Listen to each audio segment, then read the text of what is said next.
Lured by the adventurer team, the Lake Master of Beber Lake appeared. The boy in armor and the girl in a purple cloak joined hands and successfully defeated this monster. However, the girl wearing the red cloak did not feel happy about it. She watched their interaction with a heavy heart. Just as they were preparing to deal with this monster, another crisis was quietly approaching them. At the same time, the maid was standing on the tree, seemingly planning something. A team of adventurers who have arrived at Beber Lake continuously cast magic into the lake in order to lure out the lake owner. However, the lake owner also constantly launched counterattacks against them. They did not back down and continued to launch attacks into the lake. Finally, with their unremitting efforts, a very scary-looking big fish rushed out of the lake. It opened its mouth to them and let out a loud roar. This giant fish faced the boy in armor, then opened its mouth and kept gathering the lake water into it. Subsequently, a huge water ball formed in its mouth. It aimed the water ball at him, ready to launch an attack on him. The girl in the purple cloak, standing next to the boy, immediately alerted him loudly when she saw that something was wrong. Rod. The boy named Rod was just shocked by the big fish, and now he realizes that it is preparing to attack him. However, Rod did not feel afraid of this big fish. He looked ahead with a determined gaze and raised the shield in his hand. He placed his shield in front of him and spoke a spell. Blessing of the Earth. At this moment, his shield instantly emitted a golden glow. Suddenly, the Lake Master of Beber Lake forcefully threw a water ball at them. The water ball instantly forms a giant water column. Just as the water column was about to attack them, the light emitted from Rod's shield quickly formed a huge protective shield, protecting him and the girl. The protective shield successfully resisted the attack of the Lake Master. Under the blessing of the spell, its attack temporarily did not cause fatal damage to them. Rod felt that he was about to be kicked away by the Lake Master. He gritted his teeth and tightly gripped his shield, trying to resist its attack. Due to its intense attack, some water streams that were not blocked by shields flew past Rod's side. He frowned and shouted loudly, "Now, use magic to attack." Aluka was startled by the scene in front of her. She seemed to have never seen such a big fish before, nor such a fierce attack. When she heard Rod's call, she only recovered from her surprise. She clenched her wand tightly and nervously answered him, "Okay."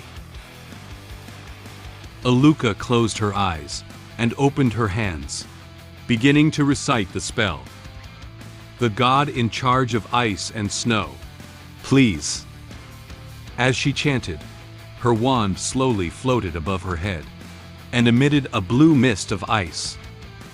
Frosty mists coiled around her one after another, ready to lunge at the Lake Master upon her command. Explosive magic. Before she could launch her attack, Aluka heard a familiar voice. Then, a very bright flame appeared in front of her. She stopped using her ice spells. The ice and fog around her instantly disappeared, leaving only a little bit by her side. She stared blankly at the fire magic and couldn't say anything for a moment. This fire spell immediately rushed into the Lake Master's open mouth. In an instant, Its entire body was surrounded by a raging fire, accompanied by a violent explosion. It stopped launching its attack and let out a loud cry of sorrow, as if expressing its pain. Its body shook for a moment, and then fell backwards. The person who delivered the fire spell to the mouth of the Lake Master was the girl standing next to Rod. Seeing that her magic had severely injured the Lake Master, she turned her head with serious eyes and said to Rod, "Rod, right now." In order to create an opportunity for Rod to attack the Lake Master, she cast her fire spell to attract the Lake Master's attention and inflict huge damage on it. Taking advantage of the fact that the Lake Master currently has no chance to counterattack, Rod tightly gripped his sword and shield, and quickly ran towards the Lake Master. Without the attack of the Lake Master, it would be easier for him to advance.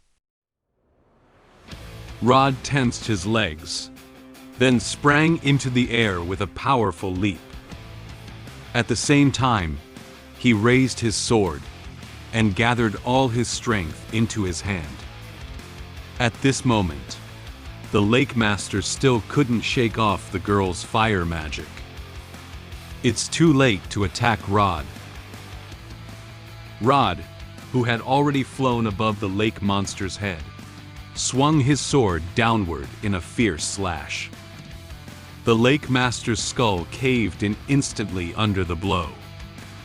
Before it could unleash the flames gathering in its maw, Rod's strike forced it to swallow the fire hole.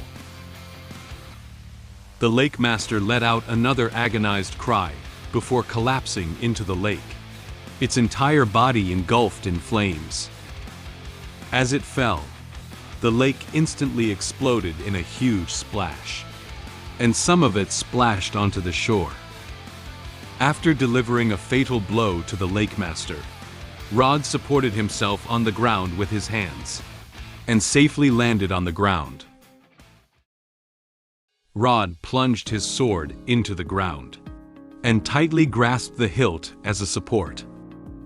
He closed his eyes and knelt on one knee, panting continuously from his mouth. He furrowed his brow, his expression betraying evident weariness. It seems that killing the Lake Master took him a lot of effort. The rain kept washing away the wound on his face, but he didn't care at all. Then, with a quick turn of his head, he flashed a wink and threw up a thumbs up. He gave his teammates a cheerful smile and said happily, "It's over." It seems that he has already defeated the Lake Master of Beber Lake. Nice, Tia. Rod couldn't help but praise the girl named Tia. If it weren't for her timely use of fire magic to stop the Lake Master's attack, he wouldn't have found the opportunity to kill it so quickly.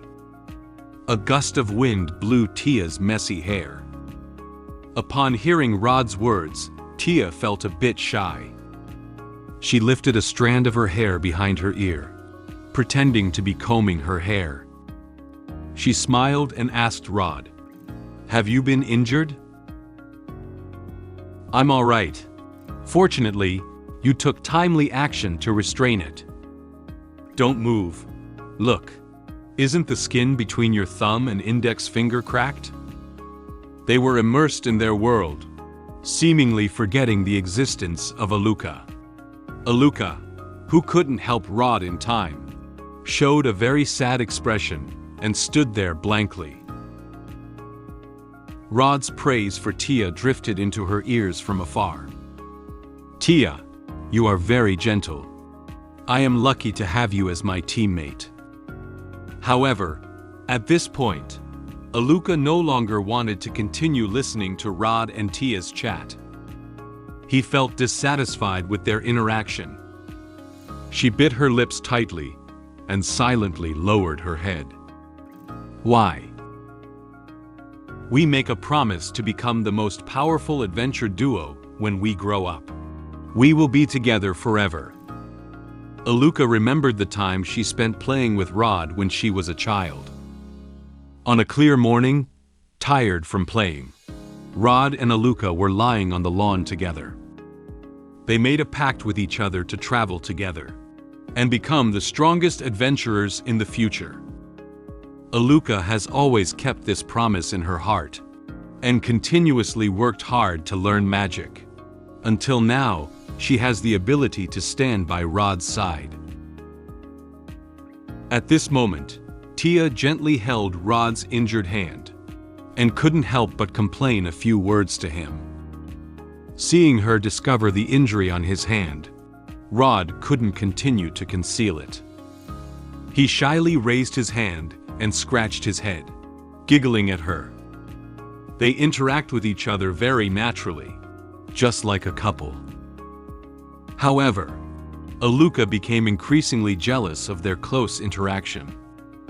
She looked quietly at Rod and Tia, silently saying in her heart, "I try so hard to catch up to you, but your eyes never truly saw me.